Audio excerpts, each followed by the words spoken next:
क्या यूपी उपचुनावों में आरएसएस से मदद मांगने मथुरा पहुंचे थे सीएम योगी आदित्यनाथ? क्या यूपी उपचुनावों में आरएसएस के स्वयंसेवक करेंगे बीजेपी का प्रचार प्रसार? ये सवाल इसलिए उठ रहे हैं क्योंकि उत्तर प्रदेश के मुखिया योगी आदित्यनाथ संघ प्रमुख मोहन भागवत से मिलने मथुरा पहुंचे थे। औपचारिक तौर पर कहा गया कि सीएम योगी संघ प्रमुख को महाकुंभ में आने का न्योता देने गए थे। हालांकि 45 मिनट चली इस मुलाकात में कुछ और भी बातें हुई हैं। मुलाकात उपचुनावों के प्रत्याशी घोषित होने से पहले हुई है तो कयासों का सिलसिला भी शुरू हो गया। आखिर 45 मिनट की इस मुलाकात में क्या क्या हुआ, सब बताते हैं। आज तक के लखनऊ ब्यूरो के सीनियर एडिटर कुमार अभिषेक की रिपोर्ट के मुताबिक सीएम योगी और संघ प्रमुख के बीच 45 मिनट चली इस बातचीत में कई अहम मुद्दों पर बात हुई। यह मुलाकात 22 अक्टूबर की शाम तकरीबन 7 बजे हुई।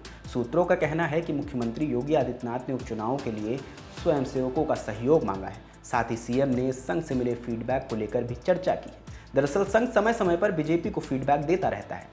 सूत्रों का कहना है कि संघ प्रमुख ने सीएम योगी को आश्वस्त किया है कि स्वयंसेवक हरियाणा की तर्ज पर यूपी उपचुनाव में भी बीजेपी का साथ देंगे। हरियाणा की तर्ज इसलिए कह रहे हैं क्योंकि आरएसएस ने हरियाणा में बीजेपी के लिए रूरल वोटर आउटरीच प्रोग्राम चलाया था। आज तक के सूत्रों के मुताबिक हरियाणा के हर जिले में आरएसएस ने 150 स्वयंसेवकों को तैनात किया था, जिससे ग्रामीण क्षेत्रों में बीजेपी के कामकाजों की जानकारी पहुंचाई जा सके। इस दौरान लोगों को पार्टी से भी जोड़ा गया था। जमीनी हालात भांपते हुए आरएसएस ने बीजेपी आलाकमान को हरियाणा में मजबूत प्रत्याशियों की लिस्ट भी सौंपी थी। साथ ही कुछ बीजेपी कार्यकर्ताओं के मन में उठे असंतोष को खत्म करने की जिम्मेदारी भी संघ ने संभाली थी। खैर, अब बारी यूपी में 9 सीटों पर होने वाले उपचुनाव की है। हुआ यूं कि मौजूदा विधायक जिन्हें सांसदी मिल गई है, उनकी सीट खाली हो गई है। अब उन्हीं सीटों पर उपचुनाव होना है। वैसे तो ऐसी कुल 10 सीटें हैं जो खाली हुई हैं, लेकिन एक पेंडिंग केस के चलते फैजाबाद की मिल्कीपुर सीट पर फिलहाल उपचुनाव नहीं हो रहा। बाकी 9 सीटों पर 25 अक्टूबर तक नामांकन और 13 नवंबर को वोटिंग होनी है। ये 9 सीटें हैं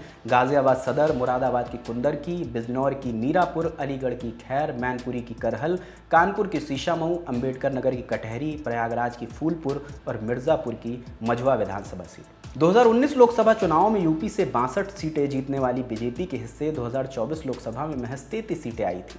इसके बाद सीएम योगी की लोकप्रियता पर भी सवाल उठे थे। वहीं दूसरी ओर समाजवादी पार्टी का पीडीए का फॉर्मूला कारगर साबित हुआ। सपा जिसे 2019 में महज 5 सीटों पर जीत मिली थी, 2024 में उसका आंकड़ा 37 हो गया। जिन 9 सीटों पर उपचुनाव हो रहा है उनमें 4 सीटें मुरादाबाद की कुंदर की, मैनपुरी की करहल, कानपुर की शीशामऊ, अंबेडकर की कटहरी पर समाजवादी पार्टी के विधायक थे। 3 सीटें गाजियाबाद सदर, अलीगढ़ की खैर, प्रयागराज की फूलपुर पर बीजेपी और बिजनौर की मीरापुर सीट पर आरएलडी और मिर्ज़ापुर की मझवा सीट पर निषाद पार्टी के विधायक थे। माने सपा के हिस्से 4 विधायक हैं और बीजेपी के हिस्से 3 और एक आरएलडी और निषाद पार्टी के खाते में है।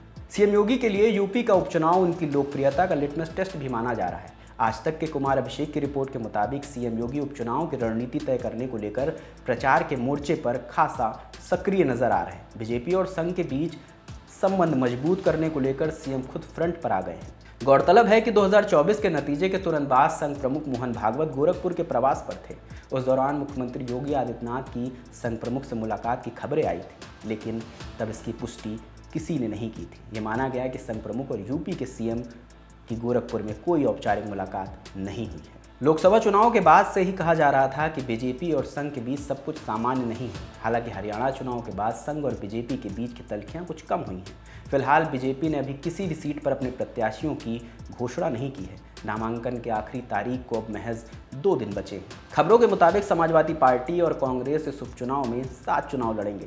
सपा ने 9 में से 7 सीटों पर अपने प्रत्याशी उतार दिए हैं। अब देखना होगा संघ प्रमुख से हुई इस मुलाकात के बाद यूपी उपचुनाव की गणित में क्या बदलाव होगा। जो भी बदलाव होगा वो हम आपको बताते रहेंगे। कैमरे पीछे हमारे साथी प्रशांत है, मेरा नाम रजत है। देखते रहिए लल्लन टॉप। शुक्रिया।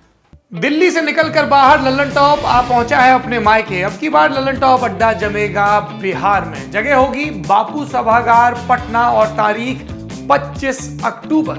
अगर आपको भी इस अड्डे का हिस्सा बनना है तो thelallanTop.com पर जाइए, वहां पर मौजूद बैनर पर क्लिक करिए और अपने आप को रजिस्टर करवाइए। लल्लन टॉप बिहार अड्डा प्रेजेंटेड बाय सनराइज मसाले, स्वाद बिहार का, को powered by itel, Bihar tourism and Sudha milk and milk products.